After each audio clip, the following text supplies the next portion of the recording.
Hello, hi, welcome to Asha Arya's kitchen vlog. ಇವತ್ತಿನ recipe instant gulab jamun. ಇದಕ್ಕೆ ನಾನು MTR ಗುಲಾಬ್ ಜಾಮೂನ್ ಮಿಕ್ಸ್ ತೊಗೊಂಡಿದ್ದೀನಿ. ಇದು 175 ಗ್ರಾಮ್ ಇದೆ. ಮೊದಲಿಗೆ ನಾನು ಗುಲಾಬ್ ಜಾಮೂನ್ ಪೌಡ್ರನ್ನ ಒಂದು ಬೌಲಿಗೆ ಹಾಕಿಟ್ಕೊಂಡಿದ್ದೀನಿ. 175 ಗ್ರಾಮ್ ಇಷ್ಟ ಆಗಿದೆ, ಒಂದು ಬೌಲ್ ಅಷ್ಟಾಗಿದೆ. ನೆಕ್ಸ್ಟ್ ಅದಕ್ಕೆ ನಾನು 2 ಕಪ್ಪು ಸಕ್ಕರೆನ ತೊಗೊಂಡಿದ್ದೀನಿ. ಏಲಕ್ಕಿ ಪುಡಿ ಅರ್ಧ ಚಮಚ, ಮತ್ತು ನೀರು ಮತ್ತು ಹಾಲು ಸಮ ಸಮ ತೊಗೊಂಡಿದ್ದೀನಿ. ಸ್ವಲ್ಪ ತುಪ್ಪ, ನಿಂಬೆಹಣ್ಣು ಅರ್ಧ ಹೋಳು.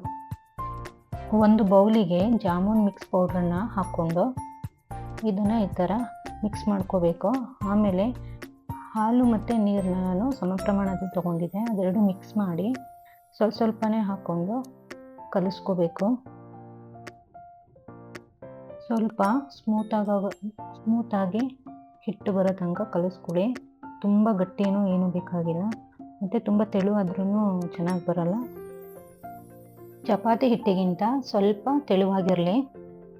ಇದು ಜಸ್ಟ್ ಈ ಥರ ಮಿಕ್ಸ್ ಮಾಡಿಕೊಂಡ್ರೆ ಸಾಕು, ತುಂಬ ನಾದದೇನು ಬೇಕಾಗಿಲ್ಲ. ಜಾಮೂನ್ ಮಿಕ್ಸು ಈ ಕನ್ಸಿಸ್ಟೆನ್ಸಿಗೆ ಬಂದಮೇಲೆ ಇದಕ್ಕೆ ಸ್ವಲ್ಪ ತುಪ್ಪ ಹಾಕಿ ಮಿಕ್ಸ್ ಮಾಡಿ 5 ನಿಮಿಷ ಇಡಬೇಕು. ಸಕ್ಕರೆ ಪಾಕನ ರೆಡಿ ಮಾಡ್ಕೋತಾ ಇದ್ದೀನಿ. 1 ಕಪ್ ಗುಲಾಬ್ ಜಾಮೂನ್ ಮಿಕ್ಸ್ಗೆ 2 ಕಪ್ ನೀರು ಮತ್ತು 2 ಕಪ್ ಸಕ್ಕರೆನ ಹಾಕೋಬೇಕು. ನಾನಿಲ್ಲಿ ಈಗ 2 ಕಪ್ ನೀರು ಹಾಕೋತಾ ಇದ್ದೀನಿ. ನಾನು ಶುಗರ್ನ ಸ್ವಲ್ಪ ಕಮ್ಮಿ ಹಾಕೋತಾ ಇದ್ದೀನಿ. ನಾನು 1.5 ಕಪ್ಪು ಶುಗರ್ ಹಾಕೋತಾ ಇದ್ದೀನಿ. ಜಾಸ್ತಿ ಶುಗರ್ ಸಿರಪ್ ಬೇಕಂದರೆ ನೀವು ಎಕ್ಸ್ಟ್ರಾ ಶುಗರು ಮತ್ತು ನೀರನ್ನ ಹಾಕ್ಕೊಂಡು ಬಾಯ್ಲ್ ಮಾಡ್ಕೋಬೋದು. ಒಂದೆಳೆ ಪಾಕ ಬರೋ ತನಕ ಇದನ್ನು ಕುದಿಸ್ಕೋಬೇಕು. ಒಂದು 10 ನಿಮಿಷ ಕುದಿಸ್ಕೊಂಡ್ರೆ ಸಾಕು.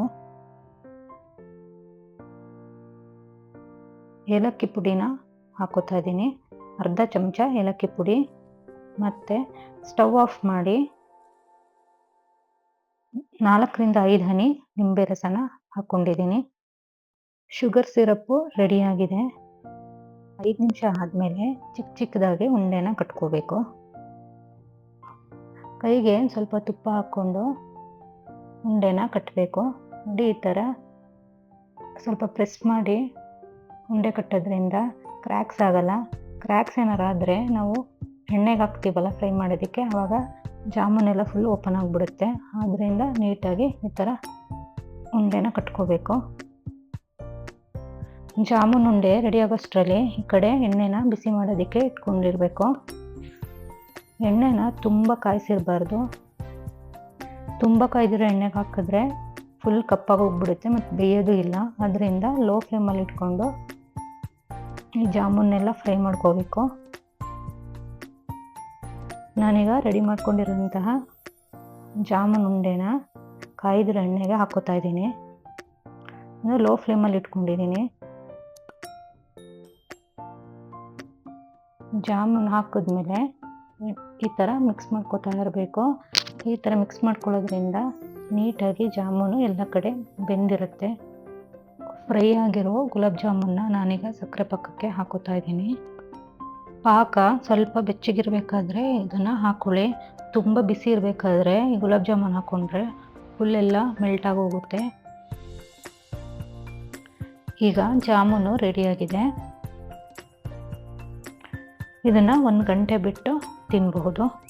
ನೀವು ಒಂದ್ಸರಿ ಮನೇಲಿ ಟ್ರೈ ಮಾಡಿ ಹೇಗೆ ಬಂತು ಅಂತ ಕಮೆಂಟ್ ಮಾಡಿ. Thank you.